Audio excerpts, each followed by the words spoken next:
소변을 통해 몸속 노폐물을 걸러주는 인체의 정수기 콩팥. 여름철엔 콩팥 건강도 위험해질 수 있는데요.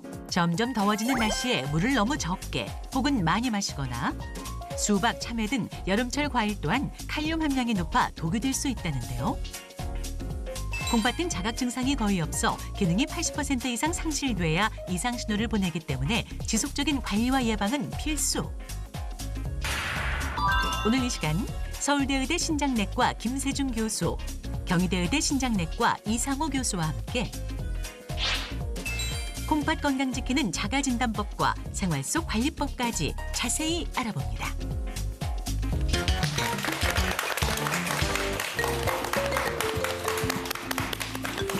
네, 여러분 안녕하세요. 36년 전통의 믿고 보는 무엇이든 물어보세요입니다. 강낭콩처럼 생긴 인체의 정수기. 어떤 부분인지 좀 짐작이 되시죠? 우리 몸 안에 있는 두 개 있는 콩팥 이야기인데요. 이 콩팥이 무서운 게 한 번 손상되면 회복되기가 어렵기 때문에 건강할 때 잘 지켜주는 게 굉장히 중요합니다. 더군다나 날씨가 더워지는 여름철이 되면 우리 몸만 축축 처지는 게 아니라 콩팥 기능도 떨어질 수 있어서 여름철에도 조심해야 된다고 하네요. 네, 요즘에는 일교차가 커가지고 오전에는 선선하지만 사실 낮에는 한여름 기온을 웃돌기도 하잖아요. 아까 전에 뭐 예보를 보니까 오늘도 27도까지 올라간다고 하는데 그러니까요. 이렇게 덥고 습한 날씨가 콩팥에는 치명적이라고 합니다. 온도가 1도씩 올라갈 때마다 콩팥 질환자가 급증한다는데 교수님 맞나요? 네, 맞습니다. 콩팥 기능이 갑자기 나빠지는 것을 급성 신손상이라고 부르는데요.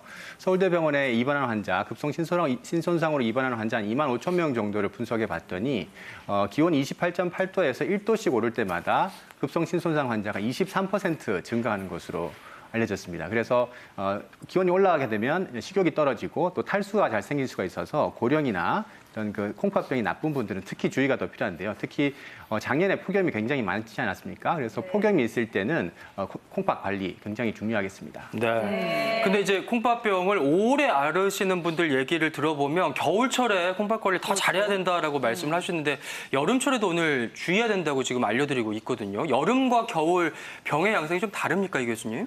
네, 맞습니다. 여러분들 콩팥 기능이 서서히 감소하는 병, 만성 콩팥병이라고 잘 알고 계시겠죠? 이 만성 콩팥병에는 겨울철이 좀 더 안 좋습니다. 겨울철에는 아무래도 혈압이 조절이 잘 안 되고 수분 배설이 땀으로 잘 안 되기 때문에 이 투석을 받아야 되는 말기로 진행하는 확률이 좀 더 증가합니다. 반면에 여름에는 땀 배설도 많고 혈압 조절도 양호하기 때문에 통상 여름철은 만성 콩팥병에는 더 좋은 계절입니다. 하지만 여름철이라고 해서 이렇게 방심하면 안 되겠죠. 네. 이 콩팥 질환 중에서 갑자기 콩팥 기능이 떨어지는 급성 신부전이라는 병이 있습니다. 날씨와 영향을 많이 받게 되는데요. 통상 탈수가 되거나 이제 체액량이 감소되거나 이 약물 사용과 관련된 이런 급성 신부전은 여름철에 좀 더 발생이 위험도가 증가합니다. 또 요로에 결석이 생기거나 이제 신우신염 같은 병들도 여름에 좀 더 많이 생기게 됩니다. 그렇군요. 예. 그 건강한 사람도 이렇게 콩팥 관리를 잘 못하면 나타난다는 거네요, 증상이. 근데 문제는 이 콩팥 질환이 콩팥이 일단 망가지면 다시 회복하기가 힘들다고 하던데요, 교수님 어떠세요? 그게 무서워요. 예. 네, 맞습니다. 그런데 이제 갑자기 콩팥이 나빠진 급성 신손상인 경우에는 그 원인을 잘 조기에 발견해서 잘 치료를 하게 되면 다시 회복할 수 있는 경우가 있는데요. 근데 이것이 지연이 되거나 계속 진행을 하게 돼서 3개월 이상 콩팥 손상이 계속 지속이 되면 특히 이제 혈액이나 소변 검사, 영상 검사, 조직 검사 같은 거에서 그 손상이 계속 남아 있다면 이제 만성 콩팥병으로 진행할 수가 있고요. 만성 콩팥병으로 진행을 하게 되면 거기서는 다시 회복되기가 쉽지 않은 경우가 있습니다. 만성 일단 되면. 우리가 사실 어디든지 아플 수가 있고 치료를 하면 좀 나아지겠거니 했는데 이 콩팥은 이렇게 오랫동안 3개월 이상 지속되면은 회복되기가 어렵다, 재생이 안 된다 이런 말씀 들으니까 좀 무섭기도 한데요. 무서워요. 그 이유가 뭔가요, 교수님? 네, 제가 그림을 좀 준비했는데요.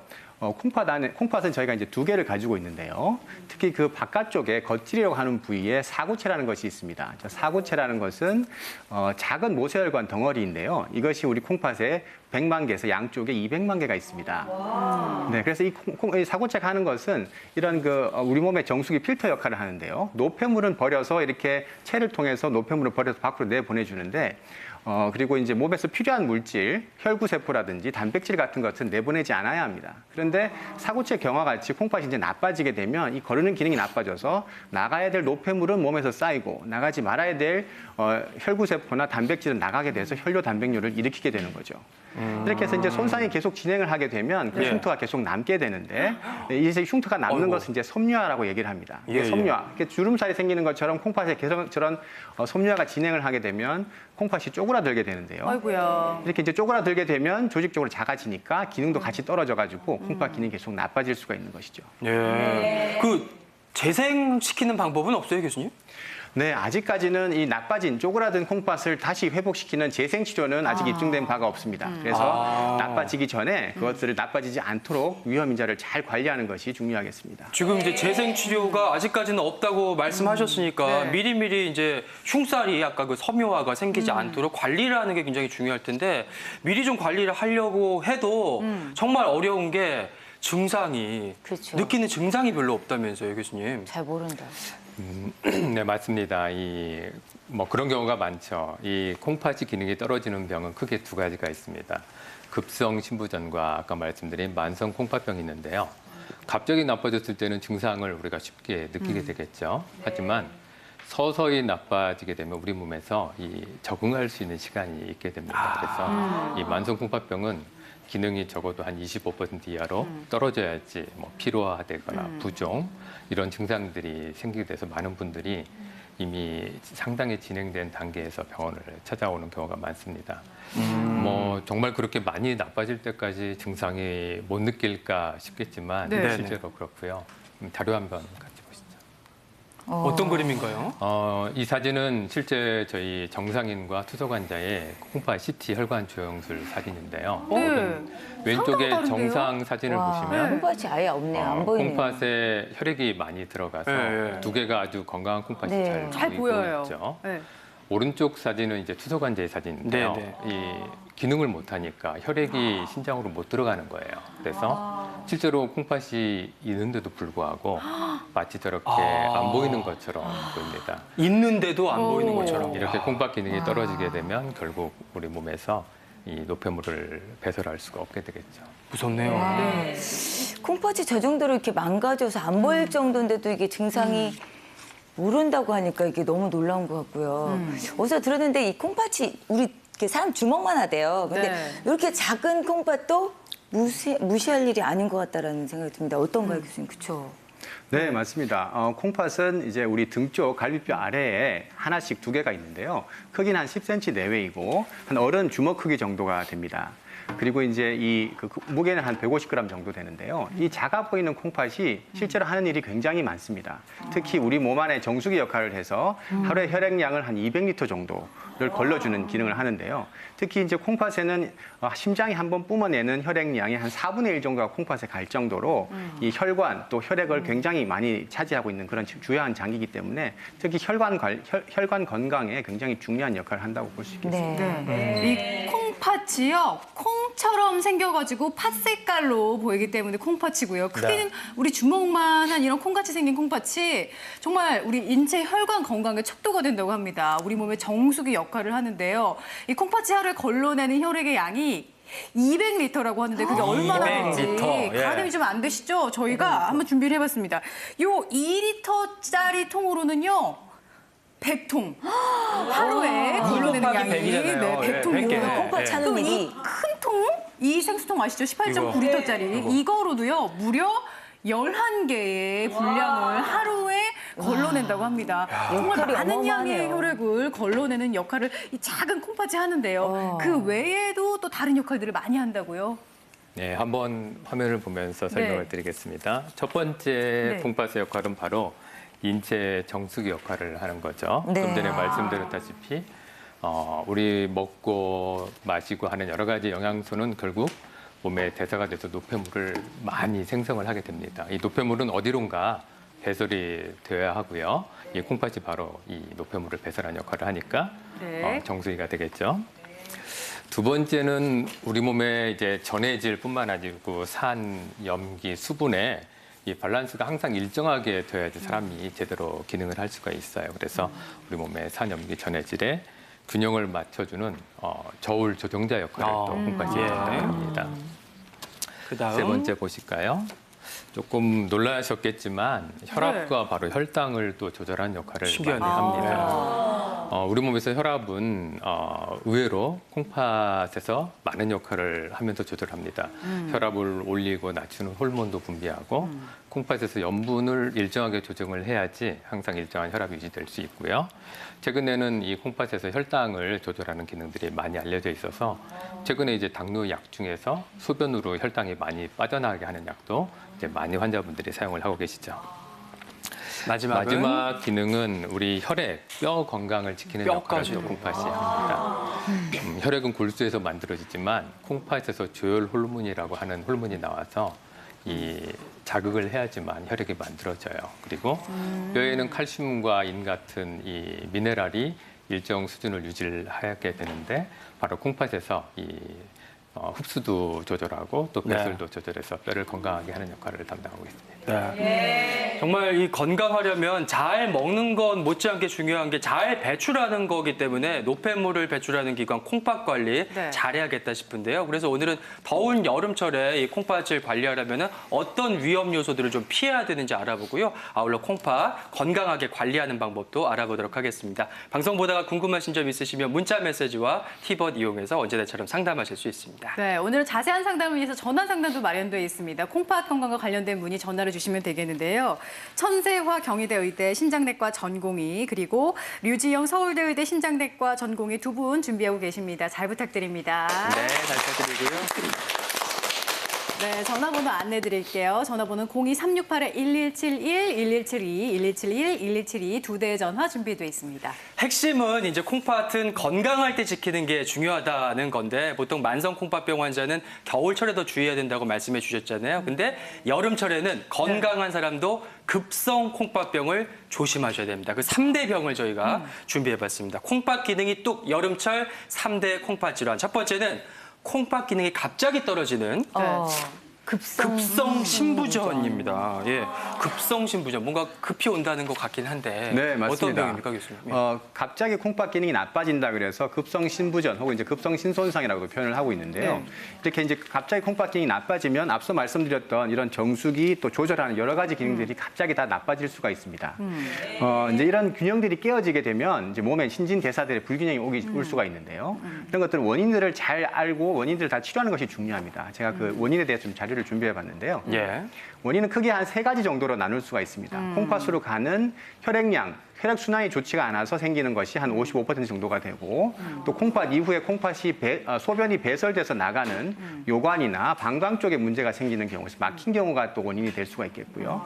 또 콩팥 자체에 문제가 생겨서 소변에 적절한 소변이 만들어지지 않는 경우 이것이 또 한 40%가 정도가 됩니다. 네. 그래서 이제 급성 신부전인 경우에는 그 원인에 따라서 그 원인을 교정하는 치료를 해야 되고요. 이게 교정이 잘 되지 않으면 투석까지 가야 되는 경우가 있겠지만 조기에 발견이 돼서 원인이 잘 치료가 되면 다시 회복될 수 있는 가능성이 있는 그런 질환입니다. 네. 네, 급성으로 찾아오기 때문에 이제 갑자기 찾아오는 거지만 치료를 잘 하지 않으면 만성으로 발전할 수가 있으니까 제때 적절한 치료 그럼요. 꼭 필요할 것 같고요. 여름철에 갑자기 찾아오기 쉬운 콩팥병 또 두 번째 알아보도록 하겠습니다. 이런 증상 호소하시는 분들도 많아요. 열나고 옆구리가 심하게 아파요. 이러면요.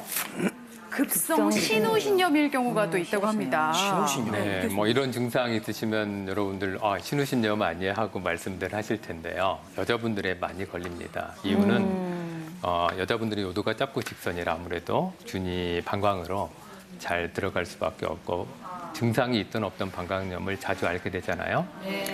이렇게 방광염이 자주 반복되는 분들이 이제 균이 신장으로 올라가는 경우가 있어요. 방광에 있을 때에는 뭐 약간 소변이 불편한 정도지만 콩팥으로 균이 올라가면 옆구리가 이렇게 아프고 열이 심하게 나는 것이 신우신염입니다. 여름철에는 아무래도 탈수가 되니까 소변량이 많지가 않으니까 아무래도 균이 더 잘 올라갈 수 있기 때문에 여름철에는 신우신염이 발생 위험도가 더 증가하게 됩니다. 그렇군요. 그리고 이제 말씀하신 그런 세균만 문제가 되는 게 아니라 딱딱한 이것도 문제가 된다고 합니다. 보시죠. 신장에 돌이 생겼어요. 어머나. 신장 결석. 네, 신장 결석입니다. 뭐 앞서 말씀드린 것 같이 수분 섭취량과 약간 관련이 있습니다.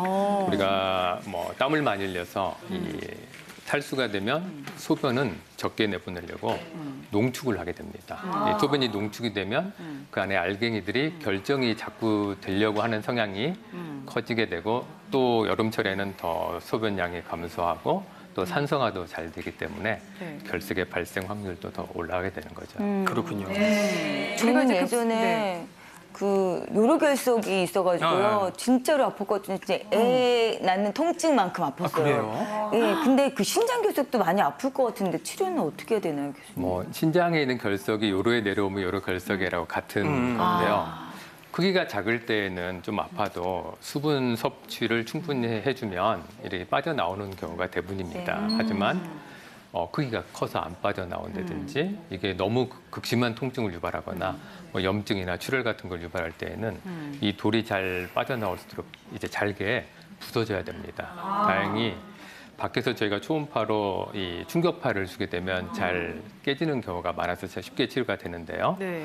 뭐 위치에 따라서는 초음파가 잘 안 닿는 부위도 있고 또 너무 사이즈가 큰 경우에는 저희가 이제 요관경이란 수술적인 치료로 해결하는 경우도 있습니다. 네. 우리가 이렇게 여름철에 급성으로 찾아오기 쉬운 콩팥병 3가지에서 알아봤는데 아까 전에 이제 만성 콩팥병은 좀 회복이 어려울 수도 있다 이런 마음이 무거운 말씀 해드렸는데 네. 이런 급성 콩팥병의 경우에는 치료만 잘하면 기능을 회복할 수도 있는 건가요, 교수님? 어떤가요? 네, 맞습니다. 아까 말씀드린 데 이제 원인에 따라 치료를 해야 되는데요. 혈액량이 부족한 경우에는 수분 섭취라든지 혈액량을 충분히 공급해주는 방법을 통해서 이제 개선할 수가 있고 나가는 길이 막혔다 그러면 막힌 부분을 뚫어주는 치료를 하면 콩팥 기능이 회복될 수가 있고요.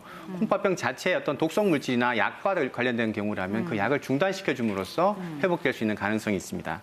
근데 그것이 계속 방치가 되게 된다면 이게 만성으로 진행할 수 있는 위험이 있는 것이죠. 그러니까 제때에 치료를 받는 것이 만성으로 가는 걸 막는 비법이네요. 그렇습니다. 그런데요, 또 이런 콩팥병이 생활 습관과 밀접한 연관이 있는 것 같은데 최근에 더욱이 이런 콩팥병 환자가 또 늘고 있다고 들었어요, 김 교수님. 네, 맞습니다. 특히 이제 대도시 성인 인구를 대상으로 해봤더니 한 7명 중에 1명이 만성 콩팥병을 앓고 있는 것으로 되어 있고요. 또 전 국민을 대상으로 조사를 해봤더니 건강보험 자료에 따르면 9명 중에 1명이 콩팥병을 앓고 있는 것으로 알려져 있습니다.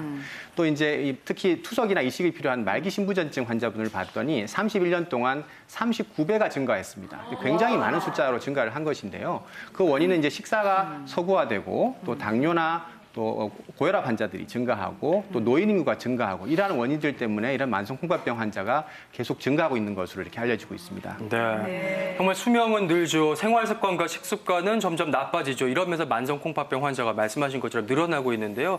그래도 뭐 설마 내가 콩팥병이겠어 이렇게 콩팥병을 의심하지 않다가 큰일 날 뻔한 분이 계셔서 저희가 만나봤습니다. 2년 전 급격히 나빠진 콩팥 건강에 혈액투석을 피할 수 없었던 윤순희 씨. 만성신부전증으로 투석을 했던 그녀. 결국 이식 수술까지 받았다고요. 이제 이식은 남편이 이제 해주셨어요. 계속 이제 자기가 고생을 이제 많이 시켰다고 하면서 자기가 이제 해줘야 되겠다고. 한동안 증상이 없었지만 이유 없이 어지럽고 거품 낀 단백뇨와 혈류를 경험한 후 비로소 콩팥 질환을 발견했다는데요. 콩팥 건강을 위해 그녀가 가장 신경 쓴 것은 바로 식단입니다. 채소는 칼륨을 줄이기 위해 익혀서 먹고 염분 섭취를 제한하기 위해 간을 최소화했다고요. 항상 연하 만나. 가족들이 이제 싱거워갖고 못 먹겠대요. 약해진 면역력을 위해 살균된 그릇을 사용하고 소량씩 덜어 먹는 것은 물론 매 끼니 잡곡밥을 먹는 것이 습관이 됐다고요. 이렇게 식단 조절을 통해 2년 전에 이식 수술 후 지금까지 콩팥 건강을 유지하고 있다는 윤순희 씨. 물은 이제 하루에요. 조금씩 자주 자줘요. 적당한 양의 물을 정해놓고 마시는 것도 잊지 않는다고요.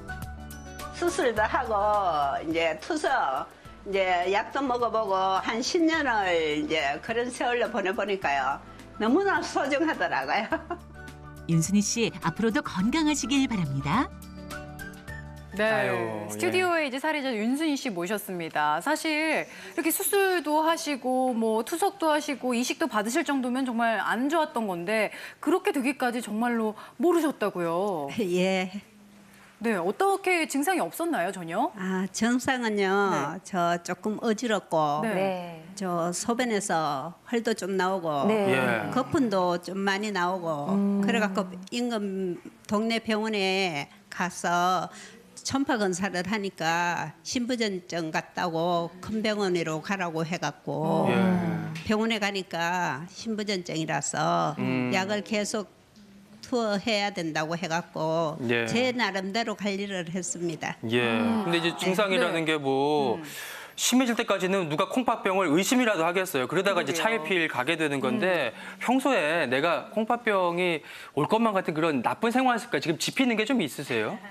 돌이켜 보자면. 예. 아, 제가요 네. 물을 자주 많이 안 먹고 짠 음식을 좀 많이 좋아하고 밤이고 낮이고 이제 일을 이제 많이 하고 네. 생활이 어려워갖고 그때 시절에는 교수님이 신부전증 온다고 하지 말아라 하는데 너무나 어려워갖고요 생활이 계속 그 일을 하게 되었어요. 바로 하셔. 그게 좀 아유. 나빴는 것 같아요. 바로 하셨군요. 생각하니까요. 그러셨구나. 교수님 이제 윤순희 어머니께서 짚으신 것 중에 하나가 짠 음식을 드셔서 좀 그런 것 같고 물을 자주 안 드셨다. 그러니까요. 그리고 지금 이제 그걸 조절하시려고 굉장히 노력하고 계신데 이런 게 실제로 원인이 될 수 있나요? 네, 충분히 원인이 될 수 있죠. 먼저 이식 받고 건강하게 회복되신 걸 축하드립니다.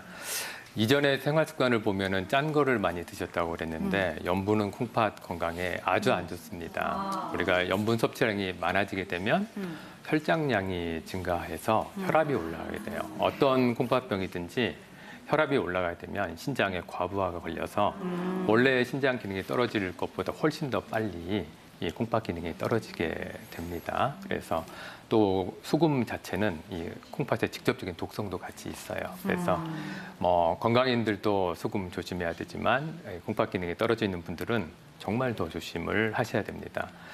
다행히 이식하시고 이제 식습관을 많이 바꾸셔서 이제 저염식을 잘 하신다고 하셨는데 앞으로 저염식 잘 하시고 또 이제 콩팥 건강에는 저희 비만도 상당히 영향을 미칩니다. 아, 그래요? 우리가 이제 체중이 과체중이 되면 그 지방이 간에만 쌓이는 게 아니고 콩팥에도 역시 축적이 돼서 염증도 일으키고 기능도 떨어뜨리고 또 단백뇨도 다시 나올 수 있기 때문에 앞으로 이제 건강하게 잘 하시려면 약 잘 드시고 저염식 하시고 운동 열심히 하시고 다이어트 하셔서 체중 잘 유지하시면 오래 콩팥 사용하실 것 같습니다. 네. 네. 우리 윤순희 어머님 사례를 들어보니까 딱 제 얘기를 하는 것 같아가지고 걱정이 심히 많이 되는데요.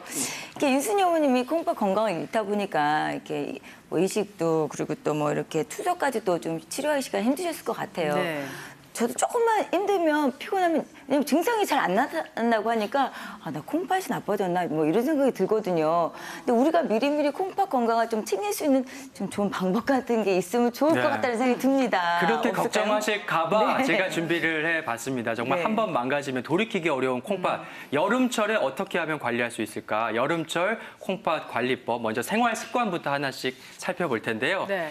이런 걸 잘 하셔야 됩니다. 평소에 혈액 소변 검사로 소변 콩팥 검사. 건강 지수를 확인하라. 네. 그러니까 일단 나도 모르는 사이에 망가진다고 하니까 검사가 중요할 것 같기는 한데 혈액하고 소변만 보면 될까요, 김 교수님? 네, 맞습니다. 그래서 콩팥 위험 인자를 특히 가지고 있거나 생활 습관이 좋지 않다면 콩팥병이 생기는지를 확인해 봐야 되는데요. 다행히 콩팥병이 있는지를 확인하는 방법은 아주 간단합니다. 먼저 혈압을 측정하는 것이고요. 두 번째는 혈액 검사에서 크레아틴이라는 수치를 확인할 수가 있고 그리고 소변 검사에서 단백뇨가 있는지를 보면 됩니다. 근데 다행히 이런 세 가지가 모두 건강 검진에 다 포함이 되어 있습니다. 이제 저 그림을 보시면요. 먼저 혈압을 측정을 해서 혈압이 수축기, 이완기 모두 정상 범위에 잘 있는지를 보시면 되겠고요. 그다음에 이제 피 검사에서 크레아틴이라는 수치는 그 수치를 통해서 나이와 성별을 가지고 계산식을 활용하면 자동으로 신사구체 여과율이 계산이 됩니다. 그래서 아까 말씀드렸던 콩팥에 있는 그 사구체가 콩팥을 얼마나 잘 걸러내는지 그 여과율을 이제 수치로 계산을 보여주는 것인데 그것이 이제 네. 괜찮은지를 확인하셔야 되고 마지막으로 세 번째 소변 검사에서 단백뇨가 있지는 않는지 없는지 그것 세 가지. 그래서 혈압과 혈액 검사, 소변 검사 이렇게 확인하시면 되겠습니다. 그렇군요. 네, 그러니까 혈압과 혈액, 소변 검사 모두 할 수 있는 건강 검진 꼭 빼놓지 말고 주기적으로 꼭 하시길 그럼요. 바라고요. 또 이렇게 정기적인 검사 외에도 내가 나 자신을 체크하는 방법도 있거든요. 어떤 걸까요? 소변 이상 등 콩팥 이상 신호를 감지하라. 그런데요. 신호라. 아까 전에 80% 망가질 때까지 이게 콩팥은 증상이 없다 그러셨잖아요. 그러니까요. 네, 그런 경우가 많이 있죠. 그래서 조금이라도 증상이 몸에서 신호를 보여줬는데 뭐 놓치고 지나가는 일은 없어야 되겠죠. 그래서 이 콩팥에 이 문제가 생기면 생길 수 있는 증상들을 좀 보시겠습니다. 네. 네. 어떤 증상들이 있을까요? 화면으로 준비했습니다. 과연? 예. 첫 번째가 너무 피곤함입니다. 피로감은 만성 콩팥병의 대표적인 증상이죠. 왜 피곤해지냐면 우리 몸 안에 노폐물이 축적이 되기 때문에 이 노폐물로 인해서 당연히 피곤해질 수밖에 없고요. 콩팥 기능이 너무 떨어지면 혈액이 덜 만들어지기 때문에 피가 모자라서 또 피곤해지고 또 칼륨 섭취량이 많아서 고칼륨 혈증이 되면 근육에 힘이 빠져요. 이런 여러 가지 증상으로 피곤감이 나타날 수 있습니다. 그리고 밥맛이 없어진다. 이건 무슨 얘기예요? 교수님? 역시 노폐물이 많이 축적됐을 때 네. 이제 생기는 증상들입니다. 이 노폐물이 너무 많아지면 신경계에도 영향을 미치기 때문에 수면 부족도 생길 수 있고요. 네. 또 소화기계에도 기능 장애, 또 밥맛이 없어지는 증상들이 생기게 됩니다. 예. 네. 그리고 가렵기도 하고.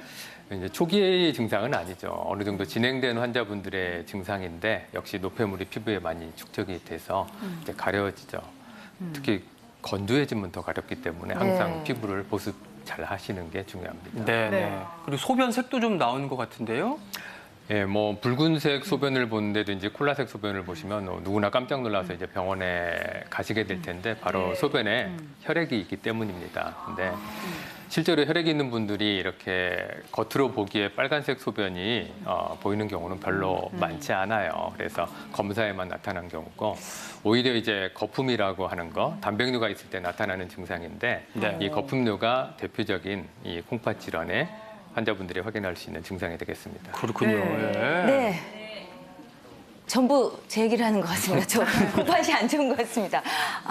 고민해봐야 걱정되실 되겠는데요. 텐데, 예. 일단 우리 윤순이 어머님 아까 말씀 들어보니까 그 소변에 이상이 생기셨다고 그랬잖아요. 그 소변 색깔로 좀 구별할 수 있는 방법이 좀 있을까요, 교수님? 네. 예, 앞에 소변 예시를 이제 좀 내놨는데요. 네. 평상시 소변은 약간 맑고 약간 노란색의 냄새가 없는 게 이제 정상 소변입니다. 네. 어떤 경우에는 근데 새노랗게 보이는 경우들이 있잖아요. 네, 특별히 비타민 이상한 이런 거 거는, 많이 먹으면. 예, 그럴 수도 있고 약물 때문에 그럴 수도 네. 있고 또 탈수가 되면 농축이 돼서 진하게 보입니다. 자체가 이상한 건 아니지만 네, 네. 너무 이 상태 오래되면 별로 안 좋겠죠. 이제 문제가 되는 거는 이제 까만색 소변, 콜라색 소변 이런 붉은 소변이 보이면 뭐 당연히 사구제 신장염을 의심할 수 있겠고 네. 하지만 이제 아까 거품류라고 하는 것들은 이 네. 소변에 단백질이 많았을 때 나오는 현상이니까 이렇게 거품류가 뭐 조금 보이는 건 문제가 없겠지만 너무 과다하게 보이거나 지속이 되면 병원을 찾으셔야 될 것 같습니다.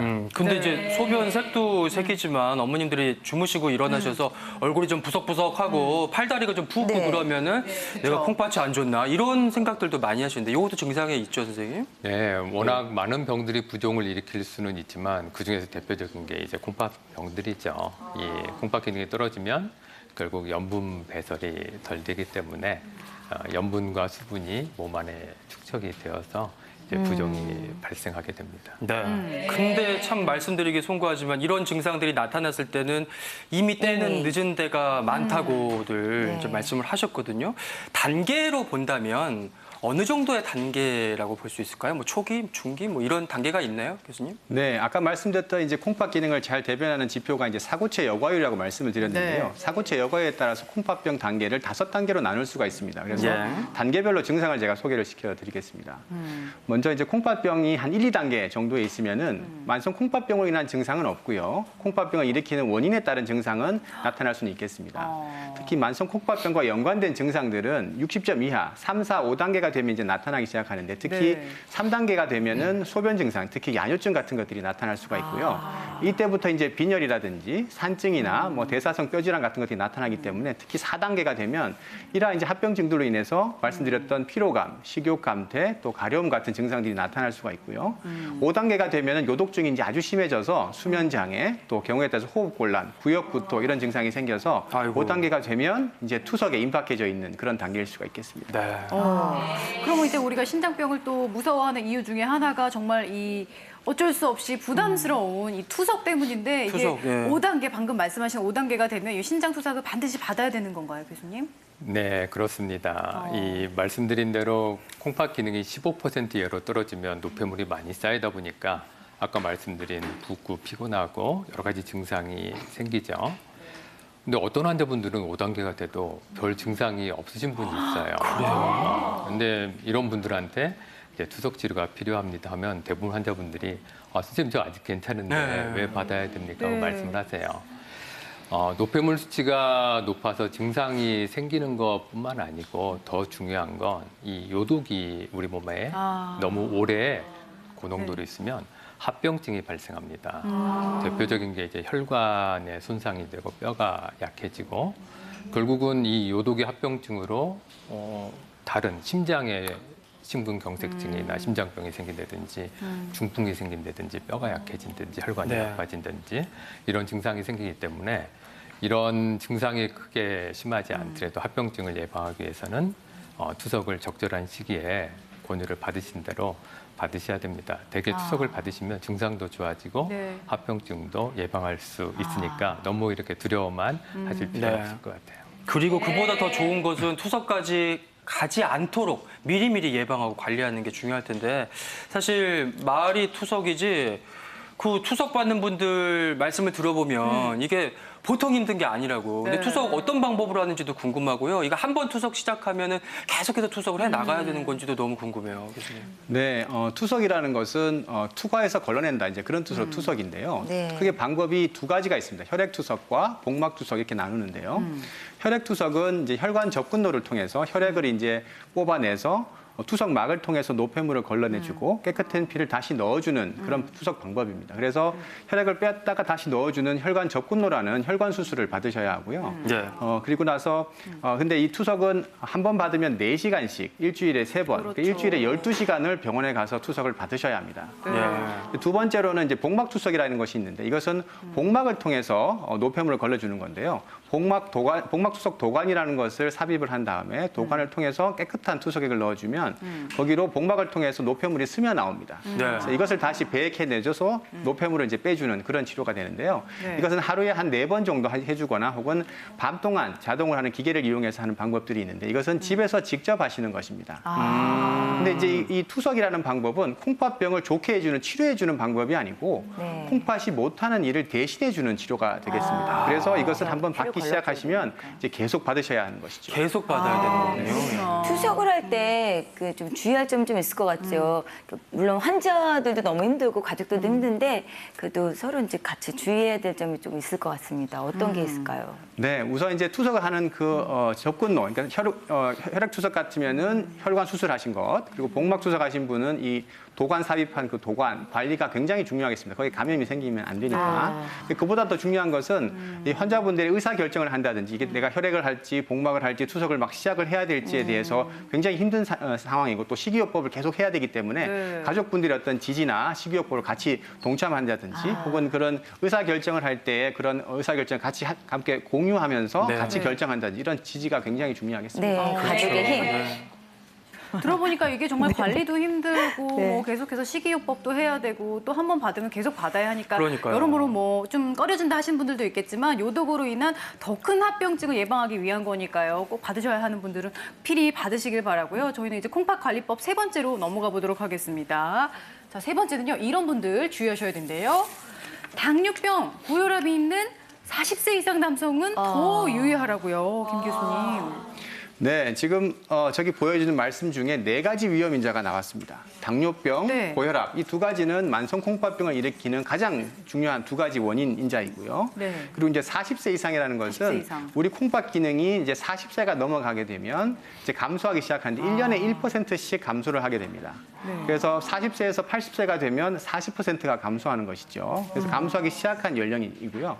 또 남성이라는 것은 남성 호르몬이 콩팥을 좀 더 손상시킬 수가 있고 여성 호르몬은 콩팥을 좀 보호하는 기능이 있다고 알려져 있습니다. 그래서 남성인 경우가 만성 콩팥병이 더 잘 생기고 또 만성 콩팥병이 있는 남성분이 사망률이 더 높다. 이런 것들이 잘 알려져 있습니다.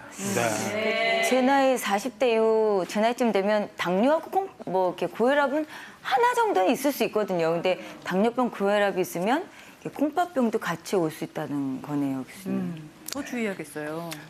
그냥 같이 올 수 있는 정도가 아니고요. 네. 우리가 실제로 이제 콩팥이 나쁜 환자분 중에 열의 7은 당뇨, 고혈압, 합병증 때문에 와. 나빠지신 분들입니다. 이분들은 원래 콩팥 질환이 없으셨던 분이에요. 네. 당뇨 조절, 혈압 조절을 잘 하지 않으셔서 결국 합병증으로 나빠지는 환자분들이 대부분을 차지하고 있기 때문에 이제 중요하죠. 우리가 당뇨나 고혈압이 왜 이 콩팥에 이렇게 나쁜 영향을 미치는지를 설명을 드릴 텐데요. 네. 아까 심장의 박출량의 4분의 1의 혈액이 콩팥으로 간다고 말씀드렸잖아요. 네. 콩팥은 무수히 많은 혈관으로 이루어져 있습니다. 네.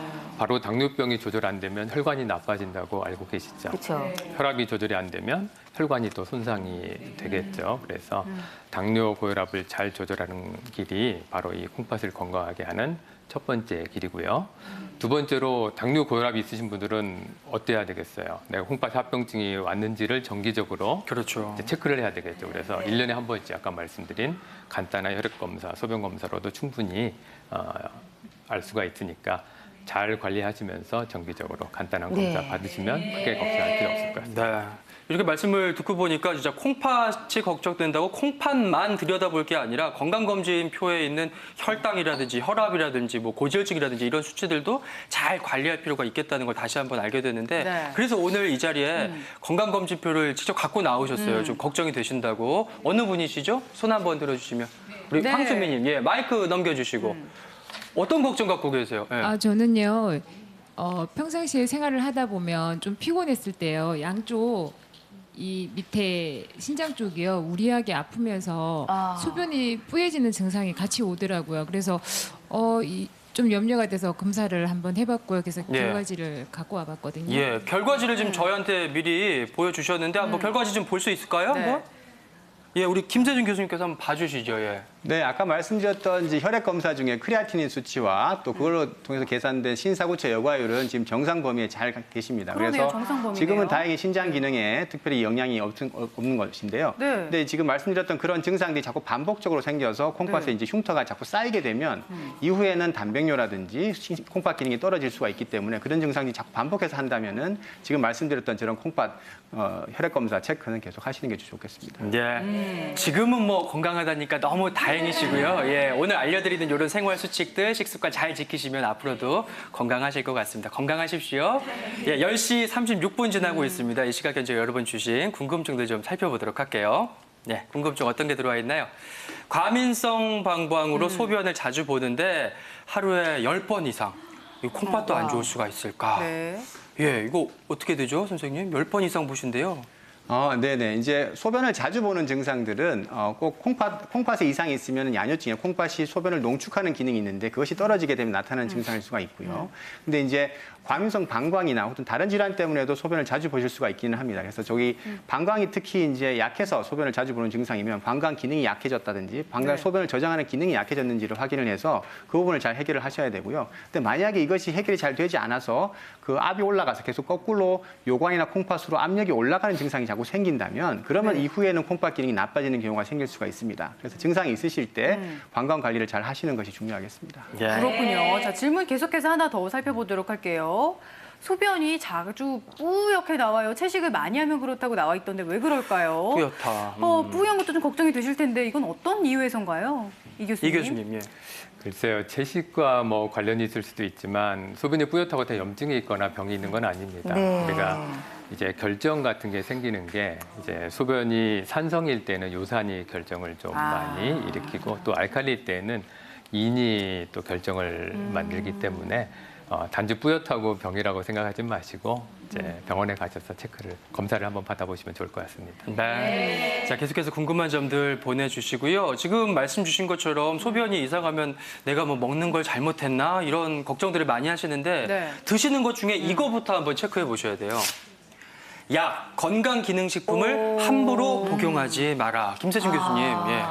네, 특히 약 중에서는요, 신장 독성이 있는 항생제라든지 또 방사성 조영제, 또 진통소염제 같은 것들이 콩팥을 나쁘게 할 수 있는 대표적인 질환들입니다. 그래서 특히 콩팥 기능이 약하신 분들, 기능이 떨어져 있는 분들은 이런 약들을 처방받으실 때 굉장히 주의가 필요하시고요. 그리고 이제 건강식품은 대부분 건강식품이 허가를 받을 때 콩팥 기능이 정상인을 대상으로 허가를 내줬기 때문에 콩팥 기능이 감소한 분들이 이러한 것을 하는 것은 안전하지가 않을 수가 있겠습니다. 특히 이제 콩팥 기능이 약하신 분이 건강식품을 통해서 콩팥 기능이 회복됐다라는 입증된 임상시험이 아직 없거든요. 그래서 이런 것들을 남용하지 않도록 주의하시는 것이 필요하겠습니다. 네. 보통은 그 건강 보조식품이나 진통제 같은 거는 우리가 손쉽게 그냥 의사 처방 없이도 먹을 수가 있잖아요. 그러면 여기에 대한 뭐 주의할 점이나 저희가 고려해야 될 문제점이 있을까요? 예. 네, 특히 이제 진통소염제 같은 경우에 콩팥 기능이 감소해 있거나 고령의 환자분이 드셨을 때는 부종이라든지 고혈압, 또 콩팥 기능 감소, 급성 신손상 같은 것이 올 수가 있기 때문에 쉽게 흔히 접할 수가 있다고 하더라도 꼭 약사나 혹은 담당 의사와 상의를 해서 처방을 하시는 것이 중요하고요. 네. 혹은 다른 과에 다른 질환으로 해서 뭐 감기라든지 다른 질환으로 해서 다른 과를 가실 경우에도 마찬가지로 내 콩팥 기능이 감소해 있다면 내 콩팥병이 있으니까 여기에 맞춰서 약 처방을 해달라는 말씀을 꼭 하시는 것이 중요하겠습니다.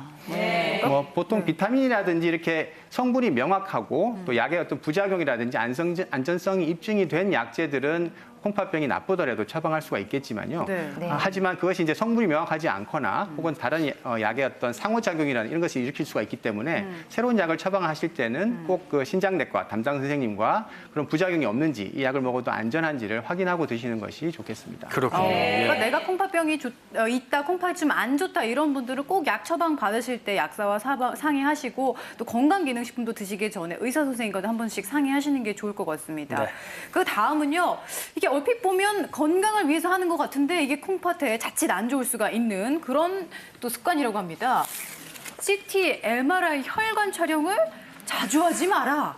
찍는 건데. 이게 콩팥에 왜 안 좋을까요? 네, 검사 자체가 문제가 있는 것이 아니고요. 예. 그 검사를 할 때 쓰는 조영제가 콩팥에 신독성이 있다고 알려져 있습니다. 특히 CT 조영제 같은 경우에는 콩팥 기능이 감소되는 경우에 급성 신손상을 더 일으킨다라는 것이 알려져 있기 때문에 그 검사를 하지 않고 다른 검사로 대체할 수 있는지 혹은 이제 그런 조영제를 꼭 써야 되는 검사가 필요하다면 조영제 신독성을 예방하는 수행요법을 받는 방법들이 있기 때문에 그런 것들을 담당 선생님과 꼭 상의하시면 좋겠고요. 예. MRI 조영제도 마찬가지로 투석에 임박한 아주 콩팥 기능이 감소된 환자분들에서는 이 조영제가 이 전신 섬유증을 일으킬 수가 있는 경우가 있어서 그런 경우에 꼭 검사가 필요한지를 한 번 더 확인하시기 바랍니다. 네, 그러니까 신장 기능이 좀 떨어졌다, 신장병이 있다고 진단받으신 분들은 다른 질환으로 진단 검사 뭐 사진 찍을 때 반드시 미리 제가 신장이 안 좋습니다 이렇게 말씀드릴 필요가 있을 것 같아요. 그 다음 관리법인데요. 3일 이상 지속되는 심한 설사 그리고 구토 증상을 무시하지 마라. 이런 증상을 사실은 신장하고 연결시키기는 쉽지 않은데 교수님. 예. 아마 여름철에 더 신경을 쓰셔야 될 것 같아요.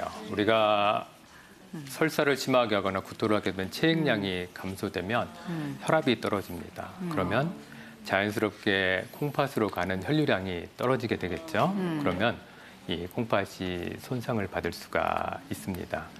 뭐 건강한 사람들한테는 큰 문제가 없겠지만 기존의 콩팥에 섬유가 있든지 만성 콩팥병을 앓고 계신 분들한테는 적은 양의 체액 감소도 이제 심각한 영향을 미칠 수가 또 있습니다. 건강한 사람도 물론 이제 3일 이상 심하게 설사를 하거나 구토를 하면 병원에 가셔야 되겠지만 예, 평상시에 신장 질환을 앓고 계시는 분들은 특히 더 이제 신경을 쓰시고 증상이 심하다고 하면은 상담을 받으셔야 되겠죠. 한 가지 강조를 해드리면 이렇게 혈압이 떨어질 때 네. 원래 혈압약을 드시던 분들이 계세요. 네. 근데 평상시에는 혈압약 드셔서 130 잘 유지가 되던 분이 설사하고 구토하고 혈압이 막 100, 110 돼도 혈압약을 계속 드셔서 오히려 혈압이 너무 떨어져가지고 콩팥이 갑자기 급성장에 악화되는 영향도 있기 때문에 네. 이렇게 혈압을 조절하시는 분들은 특히 설사부터 더 조심을 해야 될 것 같습니다. 그렇군요. 네, 혈압이 안 좋으신 분들은 설사부터 더욱 주의하라는 말씀해 주셨고요. 이런 여름철에 이제 또 여행 가시거나 사람 많은 데 가시는 분들 많으시죠. 그럴 때 주의하실 겁니다. 마지막 콩팥 관리법. 소변을 오래 참지 말고 대장균 감염에 주의하라라고요. 교수님. 네, 소변을 참는 것은 이제 그 강이나 하천이 이제 막혀서 고여서 썩는 그런 현상과 비슷하다고 보시면 되겠는데요. 소변을 계속 참게 되면 소변이 이제 세균을 밖으로 버려주는 기능도 같이 하고 있는데 이것이 막히게 되면 방광에 이제 세균요가 생기게 되고 이것이 방광염을 일으키고 점점점 위로 올라가면 요관 또 신우신염을 일으키고 이것이 악화되면 폐혈증까지 이룰 수 있는 그런 이제 현상이 되겠습니다. 그래서 특히 여름철에는 소변을 참지 않고 소변을 바로바로 보고 자기 전에 꼭 소변을 보는 습관이 중요하고 또 탈수나 이런 것이 동반되면 감염증이나 혹은 뭐 결석 이런 위험도 증가할 수 있기 때문에 수분 섭취를 충분히 해서 그런 이제 소변 양을 충분히 잘 유지시켜 주는 것이 중요하겠고요. 그런 것들이 콩팥 관리에 중요하겠습니다. 네. 사실 뭐 건강하신 분들도 여름철에는 더우니까 찬 물이나 음료수 그리고 뭐 수박 같은 거 많이 드시면 소변 자주 보시는데 요거 참지 않는 사소한 것부터가 콩팥 건강 지키는 비결입니다. 네. 생활 습관에 이어서 여름철 콩팥을 건강하게 하는 식습관을 좀 보도록 할 텐데요. 이거 중요하겠죠. 만성 콩팥병인 경우에 과일과 채소는 데치거나 물에 담갔다가 먹어라. 만성 이 교수님 이거 콩팥병. 어떤 말이죠? 과일은 조심해야 되고 채소를 예. 대체해야 되겠죠. 그래요. 저희가 나트륨하고 칼륨은 반대인데요. 나트륨은 적게 드실수록 좋고 칼륨은 많이 드실수록 건강에 좋습니다. 칼륨은 혈압을 잘 조절하고 하기 때문에. 근데 여름철에 땀을 많이 흘리게 되는데 이 땀을 많이 흘리게 되면 땀으로 이 칼륨이 많이 소실이 돼요. 그래서 여름 과일에는 칼륨이 원래 많습니다. 여기 앞에 보시다시피 수박, 참외 이런 여름 과일에는 칼륨이 특히 많고요. 꼭 여름 과일이 아니어도 뭐 망고, 바나나, 열대 과일들에는 또 칼륨이 많이 있어요. 그래서 네. 일반인들 같은 경우는 문제가 안 되지만 이미 만성 콩팥병을 앓고 계시는 분들, 특히 4단계 이상으로 진행된 분들은 조금만 드셔도 이 칼륨이 배설이 안 되니까 혈액의 농도가 갑자기 올라가게 됩니다. 이거를 고칼륨 혈증이라고 부르는데 혈중의 칼륨이 너무 높아지면 네. 근육에 힘이 빠져요. 그리고 심한 경우에는 맥박이 느려지고 아주 심한 경우에는 이 심장 마비까지 될 수 있기 때문에 이 만성 콩팥병이 진행된 환자분들은 여름 과일 특히 조심하셔야 되고 채소 같은 경우에는 칼륨은 그 미지근한 물에 잘 녹거든요. 한 2시간 담그시거나 데친 다음에 꼭 물은 버리고 섭취하시면 칼륨 섭취를 좀 적게 하실 수 있는 방법이 되겠습니다. 그렇군요. 콩팥 기능이 떨어졌을 때 이 과일 채소를 많이 먹으면 심장마비랑 이게 부정맥이 올 수 있다고 하니까 무섭네요. 사실 우리가 과일도 좋아하지만 채소 좋아하지만 많이 먹으라고 권유하잖아요. 그러면 우리가 좀 피하고 좀 주의해야 될 식품들은 뭐가 있을까요, 교수님? 네. 구체적으로 좀 이름을 저희가 기억해 놔야 될 것 같아요. 네, 이 교수님. 칼륨. 네, 네, 칼륨 칼륨과 함량이 높은 관련해서. 식품 어떤 게 있을까요? 아무래도 이제 과일에는 항상 많다고 보면 됩니다. 네, 특히 여름 칼륨에. 과일들 조심하셔야 과일은. 되고 네. 과일을 드시더라도 여름이 아닌 뭐 포도나 사과 이런 것들이 좀 낫고요. 야채 종류들은 이 네. 푸른 잎 채소들 특히 칼륨이 많으니까 조심하셔야 되고 감자, 고구마 같은 구황 작물들도 역시 많습니다. 그래서 네. 이런 또 견과류도 좀 많은 편이고요. 뭐 얘기 듣다 보면은 다 어떤 걸 드셔야 될지 모르겠지만 네. 콩팥 기능에 따라 달려져 있으니까 의사 선생님으로 상의하셔서 아주 많은 것들 피하시고 또 건강 상태에 따라서 이렇게 상담 받으셔서 식이요법을 하시는 게 중요할 것 같습니다. 네. 또 이제 콩팥 관리에 있어서 주의해야 할 식습관. 일단 신장이 안 좋다 그러면 저는 이것부터 주의해야 되지 않을까? 이런 생각이 들더라고요. 그래요? 바로 공개합니다. 염분이 많은 국물, 인스턴트 음식을 적게 먹어라. 네, 짜게 먹는 거 맞습니다. 아무래도 안 좋겠죠? 여름이다 보니까 저희가 칼륨을 먼저 강조를 했지만 가장 주의해야 될 거는 뭐니 해도 이 콩팥에서는 소금을 주의를 해야 됩니다. 앞서 말씀드린 것 같이 염분 섭취량이 많아지면 뭐 당연히 혈압이 올라가고 체액량이 증가하게 되고 뭐 염분은 여러 가지 혈관, 콩팥의 손상을 또 유발하고 뭐 골다공증도 유발하고 여러 가지 이 병들을 유발할 수 있죠. 그래서 저희들이 염분 섭취를 줄여라 이렇게 말씀을 드리는데 보통 우리 성인이 하루에 10g을 넘게 섭취를 하고 있어요. WHO에서 하루에 5g 정도 이하를 섭취를 하라고 권고를 하고 있으니까 네. 정상인도 절반 정도를 줄이면 좋겠고요. 콩팥 기능이 절반으로 떨어져 있는 사람은 더 줄여야 되겠죠. 이제 또 기능에 맞춰서 더 조심해야 될 부분이 있습니다. 교수님, 저 질문 하나 드려도 될까요? 염분을 줄이라 하는데 우리가 노폐물이나 염증을 줄이기 위해서 죽염을 먹어라 그래가지고 저는 사실은 죽염을 먹고 있는데 죽염이 좋은 게 아니네요. 이 만성 콩팥병 환자에서는 죽염도 역시 소금으로 염분 작용을 하기 때문에 피해야 될 것이고요. 네. 많은 사람들이 이제 싱겁게 드시려고 노력을 많이 합니다. 근데 싱겁게 드시는 것과 또 소금을 적게 섭취하는 거는 꼭 일치하는 건 아닙니다. 저희가 밥에다 소금을 한 숟갈 비벼서 드시면 짜서 못 드시잖아요. 그렇죠. 근데 곰탕을 끓이면 한 두세 숟갈을 넣어야 또 맛이 납니다. 네, 그래서 맞습니다. 싱겁게 드시는 것보다는 소금이 많은 음식을 피하시라 권고하고 싶습니다. 대표적인 게 국물입니다. 소금이 많이 들어가 있고요. 예. 인스턴트 음식들에는 염분 예. 함량이 높으니까 가급적 적게 드셔야 되겠습니다. 예, 관리하기가 참 어렵습니다. 이렇게 채소, 과일도 조심해야 되고 싱겁게 먹는 것도 주의해야 되고 그렇다고 우리가 안 먹고 살 수는 없는데 콩팥 건강하게 관리하는 데 도움되는 조리법이 있습니다. 화면을 한번 만나보시죠. 만성 콩팥병을 예방하는 조리법 함께 배워볼까요? 콩팥 기능이 떨어져 염분 배출이 원활히 이루어지지 않으면 부종, 혈압 상승 등의 위험이 있습니다. 이때 싱겁게 먹기 위해 저염 소금이 도움이 되는데요. 먼저 굵은 소금을 약불에서 타지 않게 저어가며 볶은 뒤 말린 표고버섯을 넣고 한 번 더 볶습니다. 볶은 소금과 표고버섯을 믹서에 곱게 갈아내면 표고버섯 소금 완성! 저염 간장을 만들기 위해 물과 간장을 1:1 비율로 넣은 뒤 다시마는 10분 동안 우려내야 쓴맛을 줄일 수 있다고요. 다음 대파와 마늘, 황태, 사과를 넣고 30분 끓인 후 재료들을 건져내면 염분 줄이고 감칠맛 더한 저염 간장 완성! 쌀뜨물은 버리지 않고 찌개를 끓일 때 활용하면 염분을 덜 사용할 수 있습니다. 쌀뜨물의 감칠맛으로 염분이 줄어도 맛있는 찌개를 맛볼 수 있다고요. 카레가루를 활용하는 것도 좋은 방법입니다.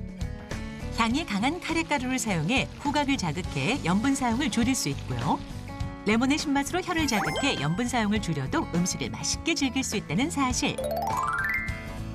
콩팥 기능이 떨어진 경우 과일, 채소 섭취 시 칼륨을 주의해야 하는데요. 채소의 경우 데치거나 삶고 익히지 않는 채소나 과일은 먹기 전 물에 담가두는 것이 좋습니다.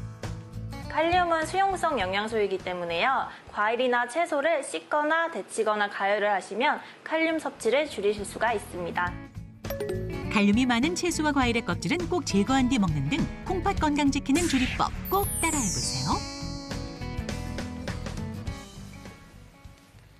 네, 정말 조리법만 잘 익혀도 콩팥 건강 지킬 수 있겠다 이런 생각이 듭니다. 지금 시각 10시 51분 지나고 있는데요. 전화 문의 많이 오고 있습니다. 어떤 내용의 문의 오고 있는지 한번 알아볼게요. 예. 자, 아이고 상담하시느라 네, 전화 바쁘신데 잠깐만, 네. 선생님, 예. 어떤 내용 오고 네. 있나요?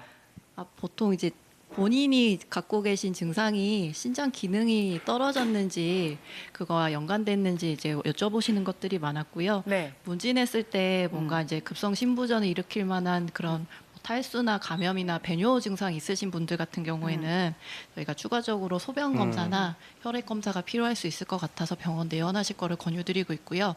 기본적으로 이제 만성 콩팥증을 가지고 계신 분들은 좀 더 취약하기 때문에 관리받으시던 병원으로 내원할 것을 조금 권유드리고 있었습니다. 아유, 예. 네, 수고 많으십니다. 감사합니다. 예, 감사합니다. 계속해서 수고해 주시고요. 저희는 이제 여름철 콩팥 식습관 관리법으로 계속해서 넘어가 보도록 할게요. 자, 세 번째는요. 이거예요. 여름 고단백 보양식 단백질 섭취량은 반으로 줄여라.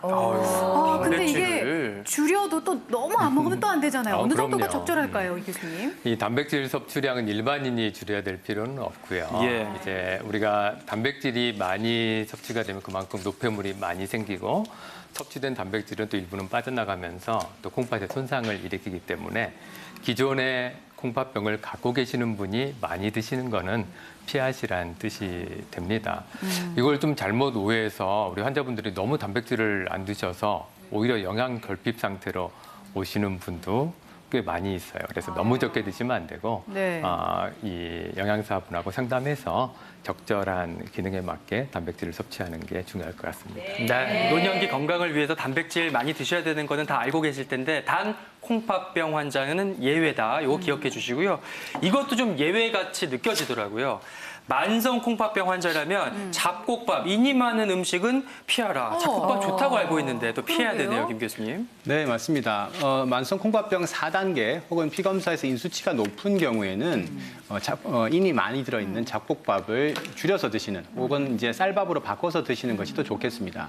그 이유가 이제 인 섭취가 많아져서 몸에 인이 많이 쌓이게 되면 그것 때문에 혈관 석회화라든지 가려움증이나 이런 인과 연관된 증상들이 생길 수 있기 때문에 그런 경우에는 인 섭취를 줄이시는 것이 중요하겠습니다. 네. 그럼 인이 많이 들어가 있는 식품은 뭐가 있을까요? 교수님? 그러게 말이에요. 잘 어려워요. 떠오르지가 않는데. 네, 여기 이제 준비를 했는데요. 네. 특히 이제 육가공품, 그다음에 어묵, 그리고 견과류 같이 호두나 땅콩 같은 이런 견과류, 네. 그리고 유제품에도 특히 많습니다. 그래서 우유 같은 경우에는 인수치가 높은 경우에는 하루에 100cc 미만으로만 드시도록 권고하고 있습니다. 네. 그러니까 이렇게 인이 많은 식품을 콩팥병 환자라면 약간 줄이시고 피하시는 게 좋을 것 같고요. 네. 계속해서 이제 콩팥병 있는 분들이시라면 이거 궁금해하실 거예요. 물 과연 어떻게 마셔야 할까요? 중요하죠. 답이 여기 있습니다. 만성 콩팥병 환자는 물 섭취 줄이고 반대로 고령자나 면역력이 떨어진 사람은 물 섭취를 늘려라고 하네요. 네, 맞습니다. 우선 이제 더운 날씨에는 무리한 야외 활동 자체를 줄이시는 것이 이제 중요하겠습니다. 그리고 이제 어떤 정량을 딱 말씀드린다보다는 야외 활동에 따라서 수분 섭취량을 구분해서 드시는 게 중요한데요. 특히 이제 강도 높은 것을 장시간 동안 해야 한다면은 체중이 감소하지 않은 범위 내에서 물을 충분히 드시는 것이 중요하고 또 이제 낮은 강도 혹은 짧은 시간만 하신다면 갈증이 나실 때 정도 수분 섭취하는 것만 해도 충분할 수가 있겠습니다. 근데 이제 중요한 것은 물이 필요할 때 물을 먹을 수 있게끔 야외 활동을 하실 때는 항상 물을 휴대하거나 가까이에 물을 섭취할 수 있도록 물을 잘 이렇게 접근성이 높은 것이 이제 중요할 수 있겠고요. 또 한 가지 수분 섭취량을 잘 확인할 수 있는, 조절할 수 있는 것 중에 하나가 소변 색깔입니다. 소변색. 소변 색깔이 너무 진해지면 이것은 소변이 많이 농축이 돼서 몸에 수분이 부족하다라는 뜻이기 때문에 소변 색깔이 짙어지면 수분 섭취량을 늘리는 것이 좋겠습니다. 네. 그럼 이제 물 얘기하면은 당연히 또 이런 질문 하실 거예요. 그러면 음료수는 괜찮나? 한번 볼게요. 괜찮은지. 심한 운동 후에 청량음료, 카페인 음료는 피해 주세요. 예, 김 교수님. 네, 운동하고 나서 청량음료나 카페인 음료 먹으면 굉장히 상쾌함을 느끼실 수 있어서 많이 드실 수 있을 텐데요. 근데 이제 이것이 오히려 콩팥 손상을 더 일으킬 수 있다라는 연구가 최근에 발표가 됐습니다. 특히 이제 운동을 하게 되면 청량음료 속에 있는 과당이라든지 또 카페인 같은 것들이 혈압을 올리거나 혹은 이뇨 효과가 있어서 오히려 탈수를 더 조장하는 것 때문에 급손 신손상을 더 일으킬 수 있다라고 되어 있습니다. 그래서 운동한 이후에 수분 섭취를 한다면은 그냥 깨끗한 생수를 드시는 것이 가장 안전하겠습니다. 그렇군요. 네. 예. 지금 시각 10시 56분 지나고 있고요. 여러분께서 보내주신 질문 살펴보도록 네. 할게요. 어떤 내용이 있을까요? 자, 콩팥 기능이 안 좋은데 유산균 섭취는 좋을까요? 하고 질문 주셨습니다. 유산균이라, 예. 유산균은 어떨까요, 교수님? 충분히 섭취하시는 거 권고드립니다. 네, 어떤 면에서 좋을까요? 이 콩팥을 나쁘게 하는 여러 원인들 중에서도 네. 우리 장내 세균이 이렇게 건강한 세균이 안 자라고 나쁜 세균이 자라는 것도 영향을 미친다는 결과들이 최근에 나오고 있어서 아직 정립되지는 않았지만 네. 건강한 유산균 섭취는 콩팥에 도움이 될 걸로 생각을 하고 있습니다. 네, 유산균은 괜찮답니다. 그리고 다음 질문 하나 더 볼게요. 과민성 방광 증후군이 있어서 소변이 자주 마려운데 이런 경우에 만성 콩팥병 질환이 잘 옵니까? 김 교수님, 예, 어떤가요? 예.